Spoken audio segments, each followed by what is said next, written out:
राधे राधे दोस्तों, स्वागत है आपका हमारे चैनल भागवत मोरल में। सैकड़ों साल पुरानी बात है जब रंगपुरी नाम के राज्य में बुधराज नाम का एक राजा राज किया करता था। राजा बुधराज एक बहुत ही अच्छा तीरंदाज था। उसके तीर कमान से वह बेहतरीन निशाने लगाता था। उड़ते हुए पक्षियों को निशाना बनाना उसका पसंदीदा खेल था। वह अपने इस शौक के लिए अक्सर मासूम पक्षियों की जान ले लिया करता था। राजा को अपनी निशानेबाजी पर बहुत घमंड था। वह मानता था कि दुनिया में उससे अच्छा तीरंदाज कोई नहीं है। अपने इस शौक की वजह से वह राजपाट के कार्यों को ठीक से नहीं देखता था। उसका सारा राजपाट उसके मंत्रियों और वजीर के सहारे ही चल रहा था। उसकी पत्नी, जिसका नाम सुंदरी था, राजा के इस शौक को पसंद नहीं करती थी। इसका कारण बेगुनाह पक्षियों का मरना और साथ ही राजपाट के कामों में होने वाले लापरवाही थी। राजा अक्सर ही अपनी निशानेबाजी की तारीफ खुद अपने मुंह से रानी के सामने करता था। रानी वैसे तो राजा के इस काम से खुश नहीं थी, परंतु वह राजा के सामने इसके बारे में कुछ नहीं कहती थी। एक दिन रानी सुंदरी, जो मन ही मन बहुत दुखी थी, अपने मायके गई और अपनी माँ से यह सारी बातें कही कि किस प्रकार उसके पति के तीरंदाजी के शौक के कारण राज्य का राजपाट ठीक से नहीं चल रहा और राजा अपनी निशानेबाजी के घमंड में कई मासूम पक्षियों की जान ले लेता है। इसके बाद रानी ने कहा, अब तुम ही बताओ माँ, मैं क्या करूँ। उसकी माँ ने कहा, तू फिक्र मत कर बेटी, मैं इस मुसीबत से तुझे निकाल लूंगी। बस तू ठीक वैसा ही करना जैसा कि मैं तुझे समझाती हूँ। सुन बेटी, इस बार जब राजा तुमसे अपने निशाने के बारे में पूछे तो तुम ये कह देना। उसके बाद माँ अपनी बेटी के कान में एक योजना बताने लगी। सारी योजना सुनने के बाद बेटी ने कहा, बहुत अच्छा माँ, मैं ऐसा ही करूंगी। अगली शाम को जब राजा ने अपनी तीरंदाजी के बारे में रानी से पूछा, कहो सुंदरी, कोई है हम जैसा निशानेबाज इस पूरी दुनिया में? अगर आपको बुरा ना लगे तो मैं अपने दिल की बात कहूँ। रानी बोली, महाराज सुनिए, अगर आप जानना चाहते हैं कि इस दुनिया में आपसे बेहतर तीरंदाज कोई है या नहीं तो आपको इसके लिए पूरी दुनिया घूमनी होगी। घर पर बैठे बिठाए तो आपको अपने से अच्छा तीरंदाज मिलने से रहा। अगर यही बात है तो फिर ठीक है, मैं अपने से अच्छा तीरंदाज ढूंढने के लिए आज ही निकल जाता हूँ। लेकिन मुझसे अच्छा तीरंदाज अगर कोई ना हुआ तो आप जो कहेंगे मैं करने के लिए तैयार हूँ। ठीक है सुंदरी, तो सुनो, अगर मैं जीत गया तो तुम्हें मुझे सबसे अच्छा निशानेबाज मानना होगा और अगर तुम जीती तो मैं 1 साल तक तुम्हें अपनी सूरत नहीं दिखाऊंगा। बोलो मंजूर है? मुझे मंजूर है। और इस प्रकार राजा अपने से अच्छे तीरंदाज की खोज में निकल पड़ा। वह 1 सप्ताह तक यूं ही भटकता रहा। आखिर एक दिन उसे एक आदमी दिखाई दिया जिसके हाथ में धनुष बाण था। उसे देखते ही राजा ने सोचा, अरे वह कौन खड़ा है, उसके हाथों में धनुष बाण भी है। चलो इतने दिनों बाद कोई दिखा तो सही, चलकर उसी से पूछता हूँ। राजा उसके नजदीक गया और पूछा, क्यों भाई, तीर कमान हाथ में लिए हुए तुम क्या किसी शिकार की तलाश कर रहे हो? शिकार तो मैं कर चुका हूँ भाई, अब तो उसके नीचे गिरने की राह देख रहा हूँ। मगर तुम कौन हो? राजा ने कुछ सोचा और फिर कहा, मैं बुधराज हूँ और अपने से बड़े किसी निशानेबाज की तलाश में निकला हूँ। लेकिन तुमने नहीं बताया कि तुम कौन हो और शिकार के गिरने से तुम्हारा क्या मतलब है? सुनो मित्र, मेरा नाम धनुष राज है। शिकार गिरने में तो अभी काफी समय पड़ा है। तब तक तुम मुझे ये बता डालो कि निशानेबाजी में तुमने क्या क्या तीर मारा है जो अपने से किसी बड़े निशानेबाज की तलाश में तुम इस तरह से जंगल जंगल घूम रहे हो। राजा बुधराज ने अपनी तीरंदाजी के गुण उसे बताए और फिर गर्व से बोला, अब तुम ही बताओ, मेरे जैसा तीरंदाज कहीं पर है? उसकी बात सुनकर धनुष राज नाम का वह आदमी ठहाका लगाकर हंसने लगा। उसे हंसता देखकर राजा ने कहा, तुम हंसते क्यों हो भाई? मैंने कोई मजाक तो नहीं किया। अच्छा होता अगर सचमुच ही यह मजाक होता। अफसोस कि तुम शर्त हार गए हो। अब तुम्हें 1 वर्ष तक अपनी पत्नी और घर से दूर रहना होगा। अभी वे दोनों बातें कर ही रहे थे कि तभी जमीन पर एक पक्षी आकर गिरा जो कि घायल था और उसके शरीर पर एक बाण लगा हुआ था। उसको देखते ही धनुष राज ने कहा, आहा, मेरा शिकार आ गया। राजा बुधराज ये सब देखकर बहुत हैरान था। वह मन ही मन सोचने लगा, यह मैं क्या देख रहा हूँ? ना तो इसने मेरे सामने शिकार किया और ना ही कोई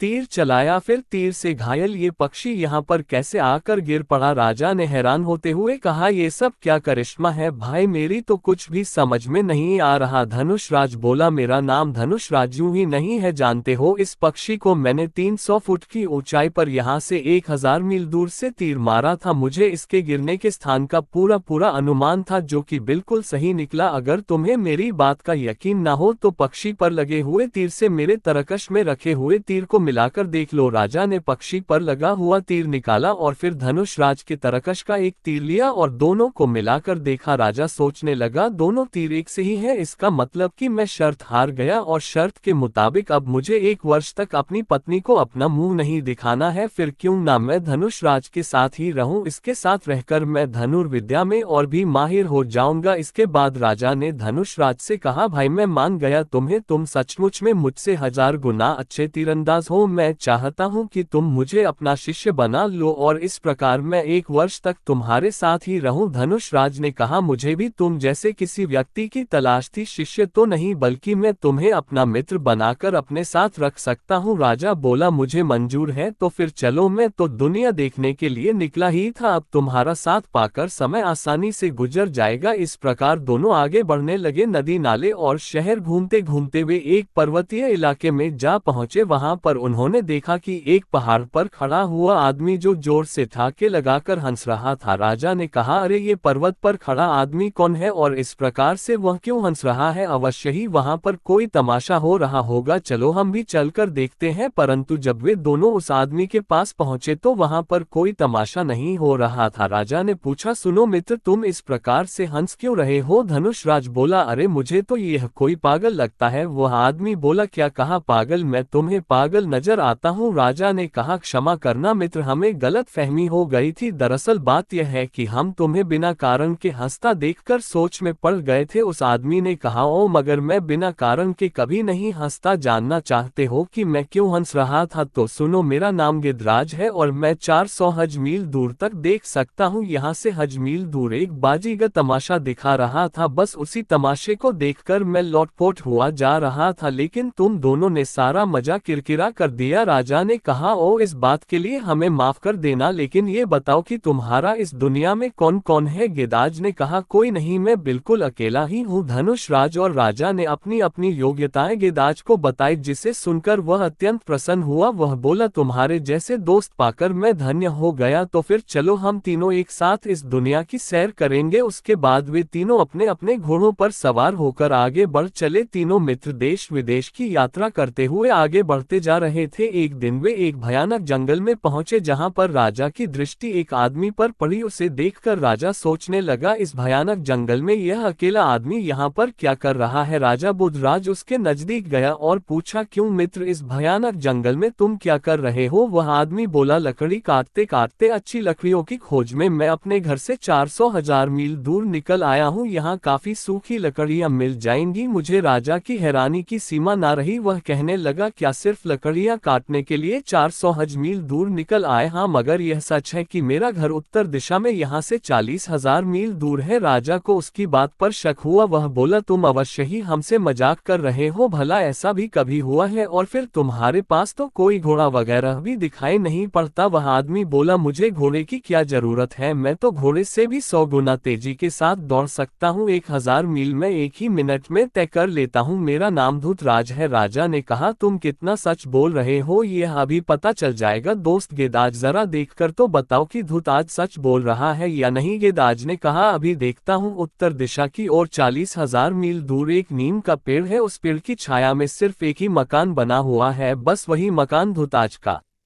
है। इसके बाद वे सभी आपस में एक दूसरे को अपने अपने गुण बताने लगे। सबके गुण जानने के बाद धूतराज बोला, मित्रों, घर में अकेला पड़ा पड़ा मैं बिल्कुल उदास हो जाता हूँ, क्या तुम लोग मुझे अपने साथ रख सकते हो? धनुष राज बोला, क्यों नहीं मित्र, हम लोग दुनिया की सैर पर निकले हैं, तुम भी साथ में होगे तो और भी ज्यादा मजा आएगा। इस प्रकार वे 3 से 4 हो चुके थे। चलते चलते वे एक नगर में जा पहुंचे और धूतराज वहां पर पहले ही पहुंच चुका था। नगर में पहुंचने के बाद राजा ने कहा, हैरानी की बात है, सारे बाजार बंद हैं, गलियां सनी पड़ी हैं, आखिर क्या कारण हो सकता है? गिदराज ने कहा, मुझे पास ही एक पेड़ के नीचे कुछ लोग दिखाई पड़ रहे हैं, हमें उन्हीं के पास चलकर नगर की उदासी का कारण पूछना चाहिए। कुछ ही पलों में वे उस पेड़ के नीचे जा पहुंचे, जहां पर एक बुजुर्ग आदमी उनसे मिला। उसने कहा, मित्रों, आप कौन लोग हैं? हम तो मुसाफिर हैं बाबा, नगर में उदासी छाई देखी तो कारण पूछने के लिए आपके पास चले आए। हमारे राजा का एक ही लड़का है, मगर इस समय वह एक भयानक बीमारी का शिकार बेकार है, इसका इलाज इस शहर से 200 हज मील दूर एक अमृत झरने का पानी है। वैद्य कहते हैं कि अगर शाम तक अमृत झरने का पानी राजकुमार को न पिलाया गया तो फिर उसे कोई नहीं बचा सकता। इसके लिए महाराज ने एक शर्त भी रखी है कि जो कोई भी वह पानी लाएगा उसके साथ राजकुमारी का विवाह करके उसे आधा राज्य भी दे देंगे। और तो ये बात है, चारों दोस्त आपस में सलाह मशवरा करने लगे और फिर कुछ देर बाद वे उस आदमी से कहने लगे, हमें अपने राजा का महल दिखाओ, हम वह जल 1 घंटे से भी पहले ला सकते हैं। उस आदमी से रास्ते के बारे में पूछकर चारों मित्र महल में जा पहुंचे। दरबान ने उन्हें राजा के सामने पेश किया और राजा ने कहा, हमें तुम्हारी बात का यकीन तो नहीं आता, मगर फिर भी हम तुम्हें इस शर्त पर जाने देंगे कि तुम अगर असफल हुए तो तुम्हारे 12 मित्रों का सिर काट दिया जाएगा। तब तेजी से दौड़ने वाले मित्र धृतराज ने कहा, मुझे मंजूर है। महाराज बात सुनकर बाकी तीनों मित्र हैरान थे। तब धनुष राज बोला, हमें ये शर्त मंजूर नहीं है, अगर किसी कारण से तुम्हें रास्ते में देर हो गई तो बेकार में ही हमें अपनी जान से हाथ धोना पड़ेगा। नहीं, ऐसा नहीं होगा, मुझे अपनी चाल पर पूरा भरोसा है। अगर समय पड़ने पर मित्र ही मित्र के काम नहीं आएगा तो कौन आएगा। यदि तुम्हें ये शक मंजूर नहीं है तो मुझे मंजूर है। मित्र तुम जल्दी से जाओ और वह जल लेकर आओ। फिर वैधराज से रास्ते की जानकारी प्राप्त करके द्रुत अमृत कलश की ओर दौड़ चला। कुछ देर के बाद गिद्धराज ने उसे देखना आरंभ किया। तब राजा बुधराज ने कहा, प्रिय मित्र गिद्धराज, जरा देखकर तो बताओ कि धृतराज इस समय कहाँ पर है और झरने से कितनी दूर है। गिद्ध ने उसे देखते हुए कहा, लो वह तो झरने तक जा भी पहुंचा और अब पानी भर रहा है। मगर अरे ये क्या, जिस वृक्ष के नीचे बैठा धृतराज झरने का पानी एक लोटे में भर रहा है, उसी वृक्ष से एक भयानक अजगर उतरक उसकी तरफ बढ़ रहा है। तभी धनुष राज ने अपना धनुष और तीर संभाला और कहने लगा, क्या तुम मुझे उस अजगर की सही स्थिति बता सकते हो? मैं अपने तीर से हजारों मील दूर बैठे उसरा को खत्म करने की कोशिश करूंगा। गिद्धराज ने धनुष राज को उस अजगर की सही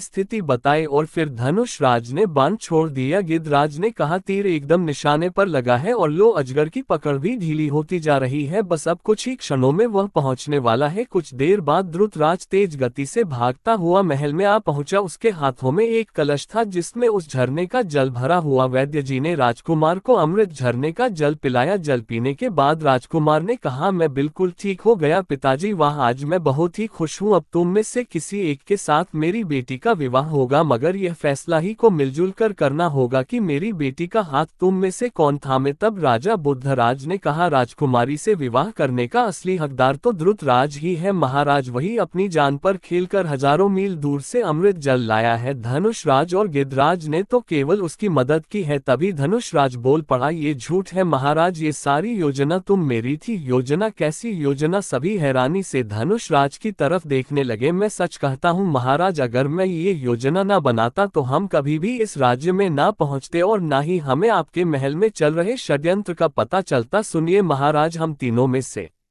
किसी में भी कोई विशेष योग्यता नहीं है। हम तीनों रंगपुरी के मशहूर ठग हैं, मगर हम इस ठगी के धंधे से बिल्कुल उब चुके थे और चाहते थे कि शरीफों की तरह से अपना जीवन व्यतीत करें। तब एक दिन राजा बुधराज की पत्नी यानी रानी सुंदरी की माँ हमारे पास आए और उन्होंने ही हमें एक ऐसी योजना बनाने के लिए कहा जिससे महाराज बुधराज का घमंड टूट सके और वे निर्दोष पक्षियों की हत्या न करें। उनके कहने पर ही हम भेष बदलकर महाराज का पीछा करने लगे और वक्त पड़ने पर जब मैं धनुष राज बनकर महाराज के सामने पहुंचा और उन्हें बातों में उलझाया। इसी बीच गिद्धराज ने मेरे ही जैसे एक तीर से एक पक्षी मार गिराया और महाराज ने मुझे चमत्कारी तीर अंदाज मान लिया और महारानी जी को दिया हुआ वचन निभाया। ये सब सुनकर राजा बुधराज बहुत ही हैरान थे। ओ फिर आगे क्या हुआ? हाँ महाराज, योजना के अनुसार हम आगे बढ़े तो आपका परिचय गिद्धराज और धृतराज से हुआ, जबकि वास्तव में धृतराज के पास भी एक तेज घोड़ा था। मैंने जानबूझकर अपने घोड़े की गति धीमी रखी ताकि धृतराज हमसे पहले इस नगर में पहुंच जाए। यहाँ पहुंचकर हमने सारे शहर की छाए उदासी का कारण पूछा। राजकुमार की बीमारी का उपाय जानकर अमृत झरने का जानने के लिए मैं वैद्य के घर पर गया। जब मैं वैद्य जी के घर पहुंचा तो मैंने उन्हें आपके महामंत्री से बातें करते हुए सुना। मैं छिपकर उनकी बातें सुनने लगा, जहां वैद्य जी मंत्री जी से कह रहे थे कि सूरज छिपने के बाद वे दवा के बहाने राजकुमार को जहर दे देंगे और मंत्री ने खुश होकर कहा कि वह वैद्य जी को मालामाल कर कर देगा। मुझे ये समझते हुए देर न लगी कि यह षड्यंत्र महामंत्री और वैद्य का रचाया हुआ है। महामंत्री के जाते ही मैंने वैद्य को अकेला पाकर दबोच लिया और डराने धमकाने पर उसने सारा सच मुझे बता दिया कि यह सारा खेल महामंत्री का रचा हुआ है। मैंने वैद्य से राजकुमार की बीमारी को ठीक करने की दवा हासिल कर ली और उसके बाद की सारी कहानी तो आपके सामने ही है। सच्चाई यह है कि राजकुमार को नगर के ही एक कुएं के पानी में दवा मिलाकर पिलाई गई है, जिससे राजकुमार स्वस्थ हो गया। वह सारी कहानी झूठी थी जो गिद्धराज ने आपको सुनाई थी। सैनिकों ने महामंत्री और वैद्य को उसी समय कारागार में डाल दिया और राजा ने कहा, तुम्हारा फैसला अब स्वयं राजकुमारी ही करेगी। राजकुमारी के आने पर उसने कहा, माना कि तुम तीनों ठग हो, लेकिन आज तुम्हारे ही कारण एक खतरनाक साजिश का पर्दाफाश हुआ है। तुम्हारे भीतर एक अच्छा इंसान बनने की ललक भी है, इसलिए शर्त के मुताबिक मैं विवाह तो द्रुत से ही करूंगी, क्योंकि तुम राजा बुधरा के मुजरिम हो, इसलिए पहले उनकी अनुमति लेनी चाहिए। राजा बुधराज का घमंड अब चूर चूर हो चुका था, उन्होंने इसके लिए कोई आपत्ति नहीं की। इसके बाद राजा बुधराज ने धनुष राज और गिद्धराज को अपना विशेष सहयोगी नियुक्त कर लिया और वापस महल लौट आए। महल लौटने पर रानी महाराज को देखकर बहुत प्रसन्न हुई। तब महाराज ने कहा, रानी अब हमें समझ में आ चुका है कि निर्दोष पक्षियों को अपने शौक के लिए मारना ठीक बात नहीं है। अब से हम तीरंदाजी तो करेंगे, लेकिन साथ ही साथ अपने राजपाट पर भी पूरा ध्यान देंगे और किसी भी निर्दोष पक्षी की हत्या नहीं करेंगे। इसके बाद राजा बुधराज और उनकी रानी एक शांतिमय और सुखमय जीवन बिताने लगे। तो दोस्तों, आपको आज की कहानी अच्छी लगी तो चैनल को सब्सक्राइब करके हमें सपोर्ट कर दीजिए और कमेंट्स में राधे राधे लिखना ना भूलना। फिर मिलते हैं एक नई कहानी के साथ। राधे राधे।